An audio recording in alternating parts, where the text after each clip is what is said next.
দামি খাবারই হোক বা কম দামি, প্রতিনিয়ত একই খাবার খেতে কিন্তু একদমই ভালো লাগে না। সেটা যদি অনেক বেশি পছন্দের খাবারও হয় তাও না। নমস্কার, কেমন আছেন সবাই? এই তো আমার আজকে দুপুরের আয়োজন।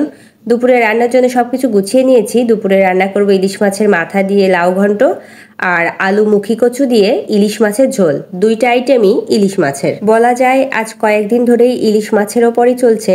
কোনো এক বেলা তো ইলিশ মাছ থাকেই। ইলিশ মাছের সিজন বলে আমার হাজবেন্ড শুধু ইলিশ মাছই কিনেছে, অন্য মাছ কেনার কথা তার নাকি আর মনেই নেই।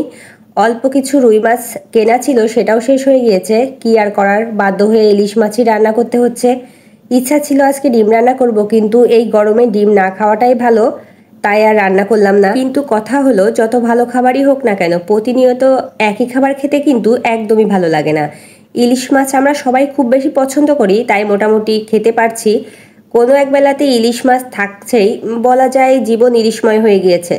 প্রথমে তো মাছগুলো লবণ হলুদ মেখে ভেজে নিয়েছি, তারপর ওই তেলেই ঘন্ট রান্নার জন্য দিয়ে দিলাম লাউ। এবারে লবণ হলুদ দিয়ে কিছুক্ষণ ভেজে নেব। ইলিশ মাছের মাথা দিয়ে লাউ ঘন্ট আমার অনেক পছন্দের একটা খাবার, তবে লাউয়ের বদলে চাল কুমড়া রান্না করলেও কিন্তু খেতে অনেক ভালো লাগে। ভালোভাবে ভাজা হয়ে গেলে এবার ঢেকে দিলাম। এদিকে তেল গরম করতে দিয়ে মনে পড়েছে লাউয়ের মধ্যে কাঁচামরিচ দেওয়া হয়নি, সেটা আবার দিয়ে নিলাম।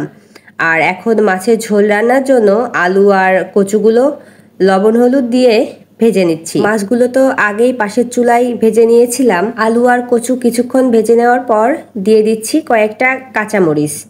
আর কাঁচামরিচ দেওয়ার পর আবারও কিছুক্ষণ ভেজে নেব। ইলিশ মাছের ঝোল আলু, বেগুন, আলু, কাঁচা কলা আরও বিভিন্নভাবে রান্না করলেও কিন্তু খেতে বেশ ভালো লাগে।